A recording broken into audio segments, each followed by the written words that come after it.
That snaps me back to reality. Uh, uh, Elvio, no, you don't understand. Let me listen. I have a plan, but let me try to handle it first before we do anything drastic. Okay? If it comes to that, I will come to you. But right now, I need a little more time. I'm trying to get him to back down. Okay. At this point, it's kind of important. I am trying to decide. Ooh, no, I'm running with your previous role that he's kind of ready to listen to you now. So there's no need to keep rolling for the same thing. Um, Sure. but let's see here. Yeah, he says, well, you need to decide though. We can't have that guy around. I mean, the the guns are shipping out. They're going to be sent out in the next few days. Um, he says you might. So he says, Mateo's probably told you all about it. And takes his leave. Okay, yeah. um, yeah, and at that, I'm kind of like, yeah, Mateo, I need to talk to Mateo. So I want to, at the earliest opportunity, um, have a chat with Mateo. Mm-hmm. That should actually be pretty easy. You'll see him. You can find him coming out of a common eating area where a lot of the people who either stay at the mission or come and go have meals. And so there's probably a lot of cooking arrangements there and a lot of sort of it's kind of open all the time. Um, and so I'm thinking about this wood framework and Adobe structure um, that's been there for a really long time, and probably with uh, I mean, it can get pretty hot, so there's probably areas that don't have roofs as well. But the he's walking away from this complex where there's a lot of people. Just so you know, although it's sort of normal for there to be people around whom you don't know because they come and go,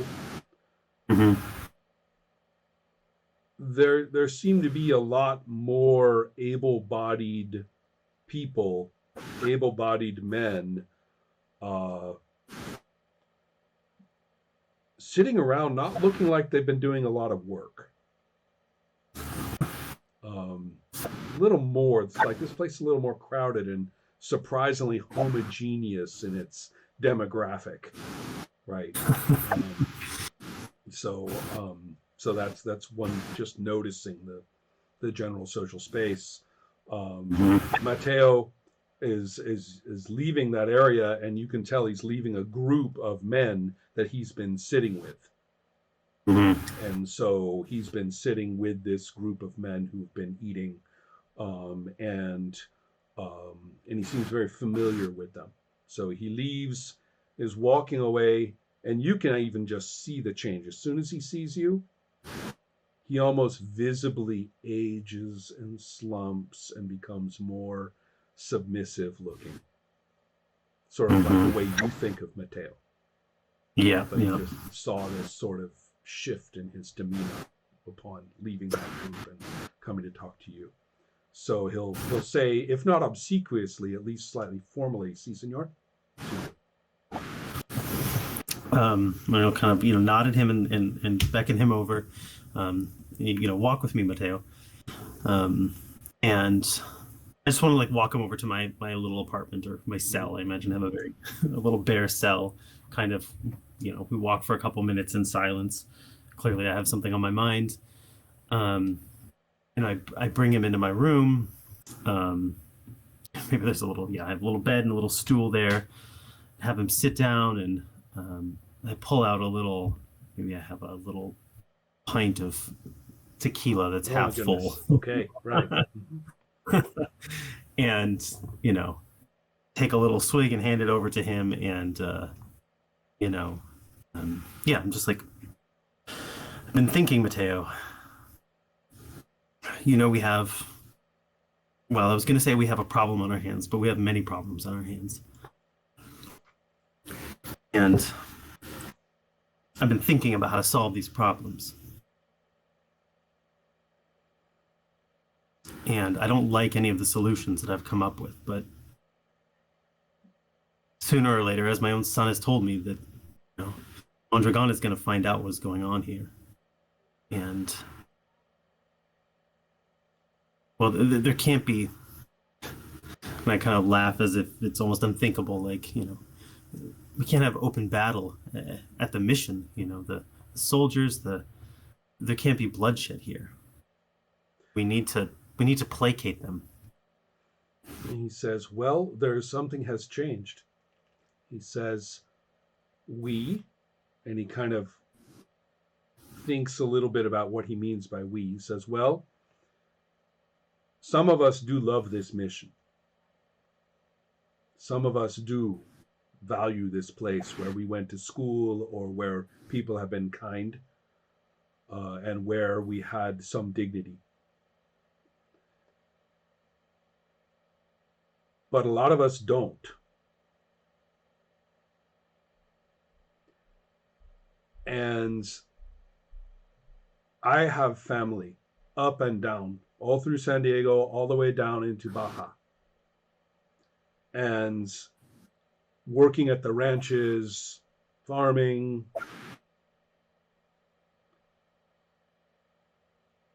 And all of us are split.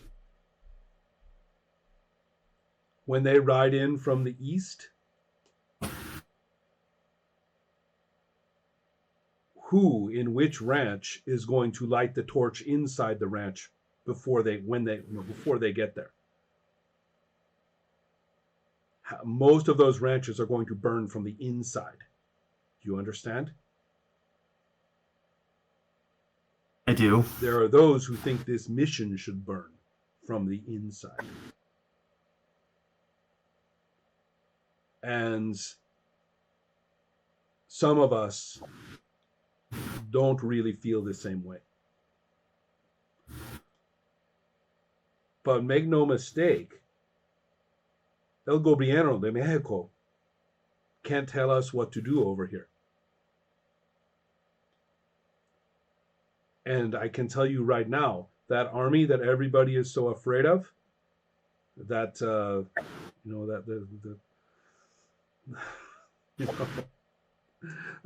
Cabron Sasso, great big cabron, walking around out there right now. Somebody puts a bullet in his head tomorrow, nobody's going to care. Nobody's going to do anything about it, because you see, mi amigo, we have a lot of money now. We have a lot of money now. And we can use that money to build support. You've been kind to my son. You helped me. We helped each other.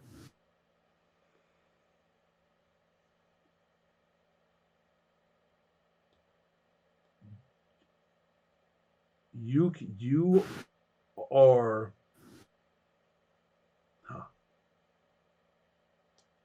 Right now, the people in this mission are looking to you. We have money. We have some supporters. But there are those who want this money and these weapons to go to those who will burn you down. We have to take command of this situation. Or else you are going to watch those rifles walk away, and then you are going to find them pointing straight at you.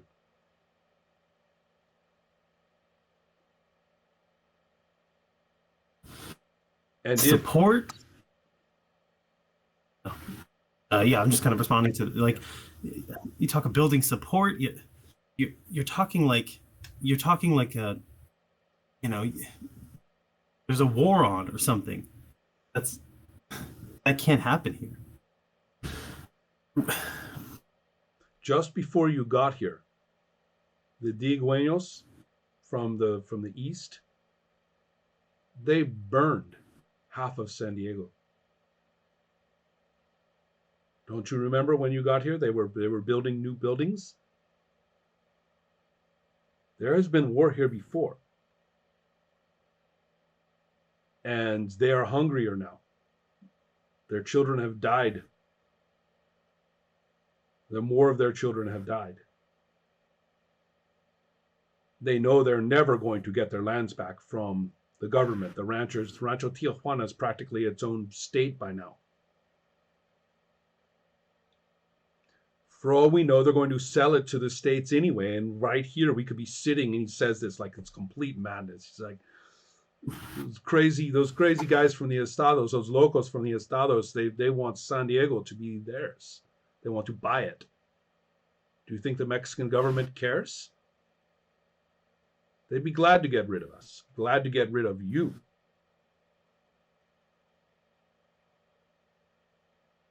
Well, and that's why I support.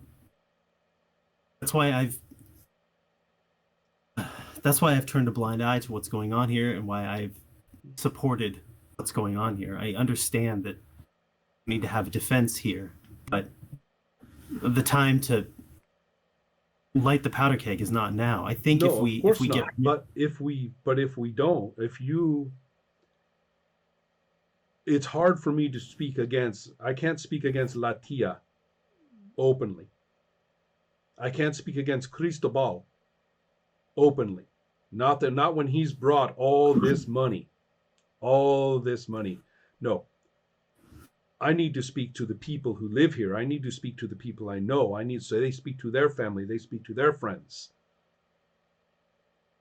so that we can turn those guns outward against the army, against the Californios, if they, if they start aiming at any Diegueños.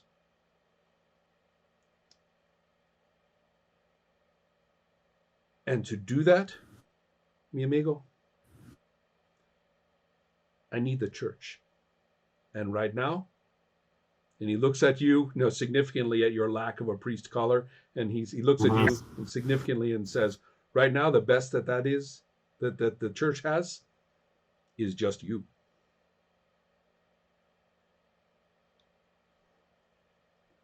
Speak for the church in support of the people who love this mission.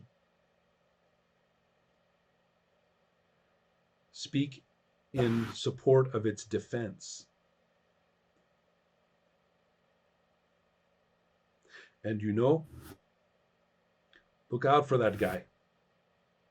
I'd hate to see the best hope of this mission be shot dead before his son's eyes.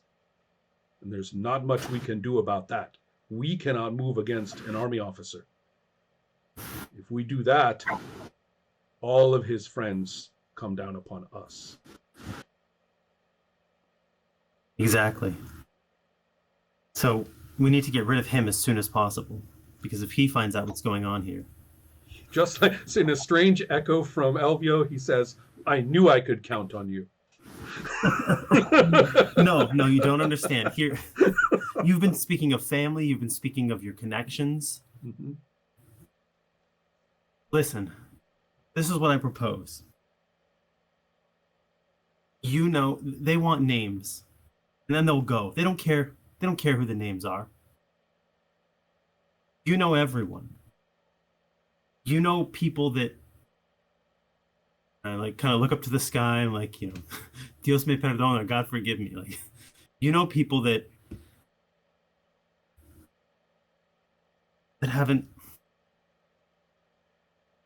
aren't contributors. You know people that no one likes. You know people that are grifters. Let's just give him some names and be done with it.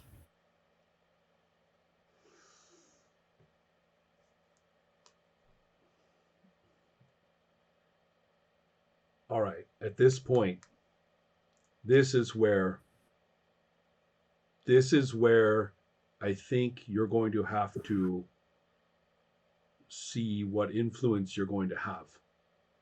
Yeah. This is where you gain, or okay, and won't go into the later repercussions, but at the moment you can see that he is really deciding whether he made the right choice or not. Hmm. He's really deciding whether you have a point, or whether, even more so, whether he's going to be supportive. You know, I cannot do that. I cannot.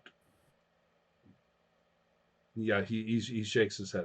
That's my honor doesn't refuses. I refuse. And no, I don't think they're just going to go away.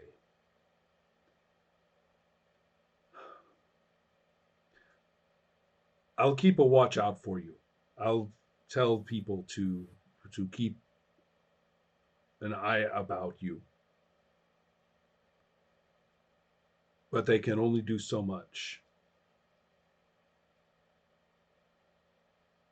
And without your help, without you speaking in support, Latia is going to take all that money and all those support, but most importantly, she's going to take the hearts of the people here for what she and her friends want. And Cristobal is going to come, and he will shoot every single person in this mission who has the If we get rid of who has the wrong kind of last name.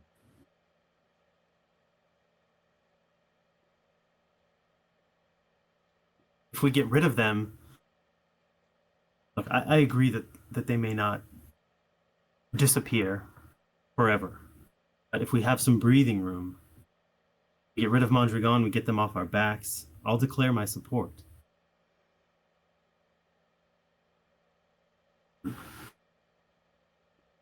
We can't get rid of Mondragon. We're just trying to survive him at the moment.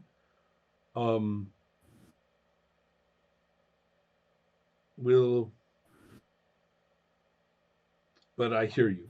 I think I hear you saying what I need to hear. So yeah. Anyway, that's the exchange. Unless there's anything else you want to follow up on. So the next question is, what are you going to do in terms of personal safety over the next day or an evening or so? Can I ask a procedural question real quick? Sure. So I was pushing for I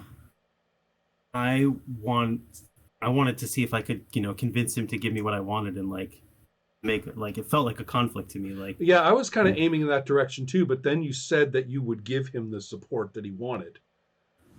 Okay, yes, so yes. I'm not saying it negates it, but maybe I missed yeah. But at the moment, sort of most of my reason for recognizing a conflict kind of evaporated right there. Okay. If he gives me, I guess what I was trying to imply is if he gives me those names. Oh, I see. Right. He's refused to give you the names, but you can push.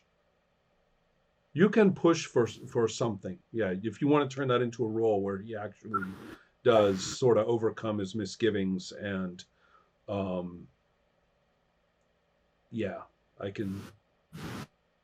That's if you really want to go for that, go ahead.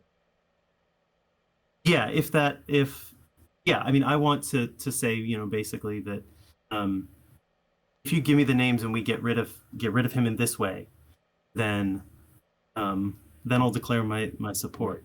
Okay, so roll to see if that happens. Okay. Or roll to see how this interaction goes, and